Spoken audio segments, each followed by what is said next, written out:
everyone, I'm Dawn. Welcome to my channel. Thank you for visiting with me today. Eric's here, but you can't see him. You want to say hi, Eric? He's Hi. waving. I have a wig on, obviously. Or I say obviously. No, I have a wig on. I think I like this one. It fits really good.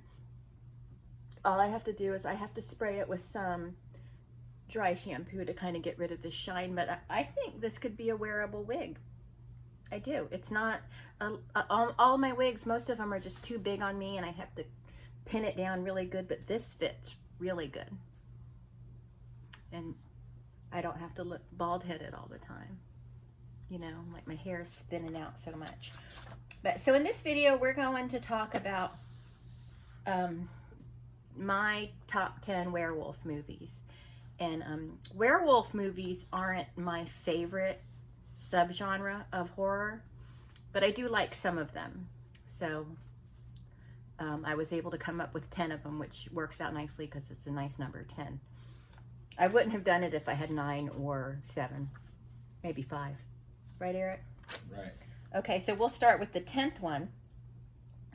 And I want to point out, I don't like those old black and white werewolf movies. I know that that's not being very purist with horror or whatever, but they just don't do it for me. It's just, to me, the acting is overdone and it's just too theatrical. Is that the word I'm looking for, Eric? Do you understand what I'm saying? You know, like, oh, well, old man Withers said a werewolf ran through town. Oh, what are we gonna do? You know, that kind of acting. Overacting. Yeah, overacting. You know? Okay, so anyway, 10, in 10th place, I have The Wolfman with Benicio del Toro, because I love Benicio del Toro. He played Fenster in The Usual Suspects. I used to really like that movie, but looking back, I'm like, you know, I don't care about that movie. And, you know, Kevin Spacey did ruin all of those movies for me.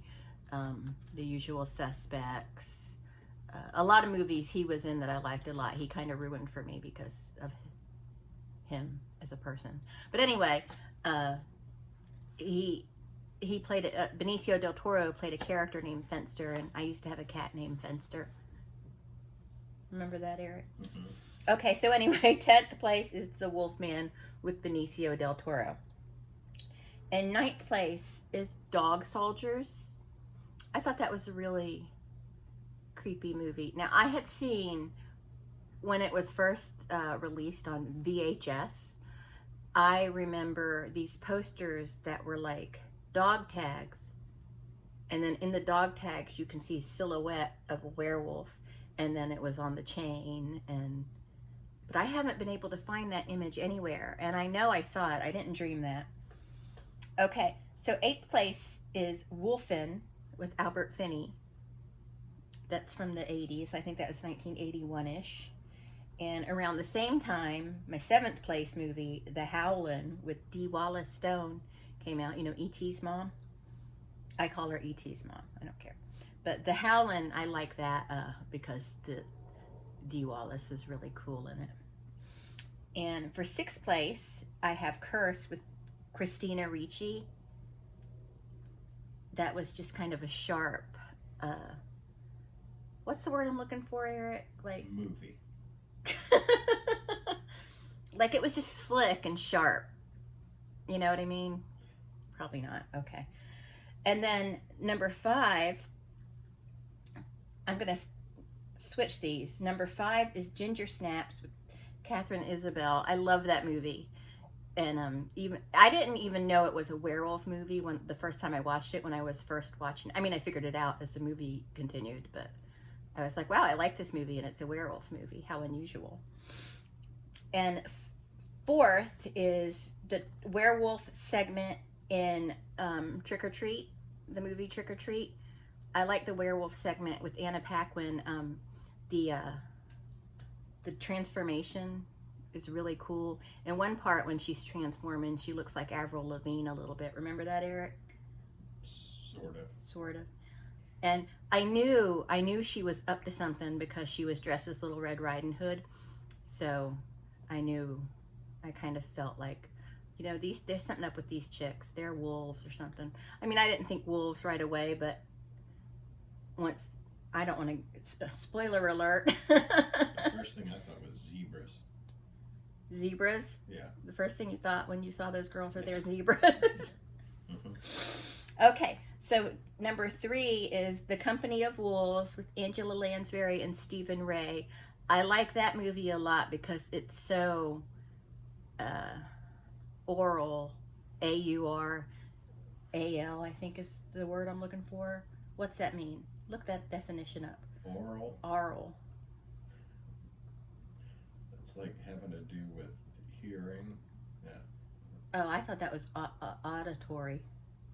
Maybe that's not the word I'm looking for. It's just like being in a dream, like watching the stuff happening in that movie, but you're in a dream watching it. It's really bizarre. I saw it when I was very young. It says relating to the sense, the ear or sense of hearing. Oh, okay. So that wasn't the word I was looking for, but it was just like a dream. You know what I mean? Like something you'd see in a dream. I don't know. It's hard to explain. It felt like I was in dreamland when I saw that movie. Well, the first time I saw it. I've watched it 100 times since then. And then, you know, I couldn't find it for a really long time. And then I found it on my Roku on something and I watched it. And now I see people on TikTok and stuff talk about it. And I'm just like, bitch, you don't know about The Company of Wolves. Give me a break. It's now everybody who likes horror movies raves about that one. And why do I have black here? But I don't believe that. I don't believe that. I don't want them to be part of the audience. Right, Eric? Mm-hmm. Okay, so 2 is An American Werewolf in London with David Naughton and Griffin Dunn. Do you remember David Naughton from the Dr. Pepper commercials?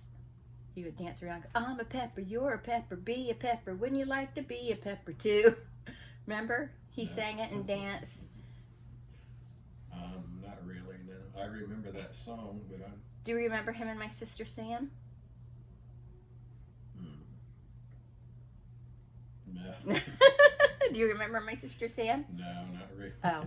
Well, anyway, so An American Werewolf in London, that was a really good transformation scene. And that was, for the time that movie came out, that was really kind of a big deal. And it was Rick Baker, the same guy that did the transformations and the special effects, the special makeup effects in Thriller. And that Rick Baker was one of the people that made me like that type of thing. And when I saw the making of Thriller, that's what I liked it. That's what made me like that type of thing. But of course, my mother was not someone that would push her children to pursue their dreams. She was always one to try to teach her children to just settle for what you get and be happy with it type of person, you know. And should have never listened to her, which I didn't for very long. But like, oh, you don't need to work hard, you don't need to get good grades because you're going to get married and your husband's going to take care of you, or you don't need to study, just get a job and you'll move up in the company. She was just not very supportive, but this is going in a dark direction. Never mind. And my number 1 favorite werewolf movie is Silver Bullet with Corey Haim and Gary Busey. You don't really get to see the transformation of the werewolf or anything like that, but it's just something about it. Right, Eric? Mm-hmm. What werewolf movies do you like, Eric? Why are you laughing? Let's see, werewolf movies. Teen Wolf, Michael J. Fox. Really, you like Teen Wolf? Mm-hmm. I never saw it. Mm. I've never seen Teen Wolf. Teen Wolf 2, spelled T-O-O. Didn't they have one of those? Yeah, with Jason Bateman. And I think it was spelled so. T-O-O for some reason. Because he, too, is a teen wolf. Not that that was one of my favorites. I did like Teen Wolf though. I never saw it. Mm. I know he was a basketball player in it though. Mm-hmm. But that's it for my favorite werewolf movies. I don't really have anything else to say about it. What are your favorite werewolf movies?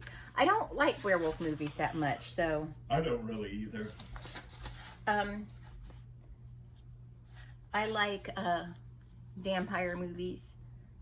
I'll do a top 10 vampire movies. I'll be able to whip that up really quick. You know what my number one favorite vampire movie is? Interview with a Vampire. That's mine too. Good job, Eric. He knows me so well. Okay. I'm just looking at my notes, looking over my notes.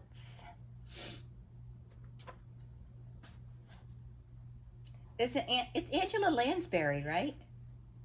There is an Angela Lansbury. Murder, She Wrote, Mrs. Yes. Potts. Mm-hmm. Okay. She exists. I love Mrs. Potts. I want a Mrs. Potts teapot and a little chip cup, but a functional one that I can use to make tea. I'm sure it exists. It has to. But it's probably way out of my price range because Disney stuff is tripping. Disney is tripping with their prices. Disney be tripping if they think I'm paying $7 for a hot dog. Okay. Hot dog is probably $12 nowadays, though. All right, well, that's it. I just rambled on for no reason, and you should be used to that from me by now. So I'm going to take this wig off and spray it with some dry shampoo and see if we can get rid of some of the shininess. It's just a little much. It's fun to touch, though. It's nice and smooth. But that's it. Thank you so much for watching, and I'll talk to everyone later. Bye.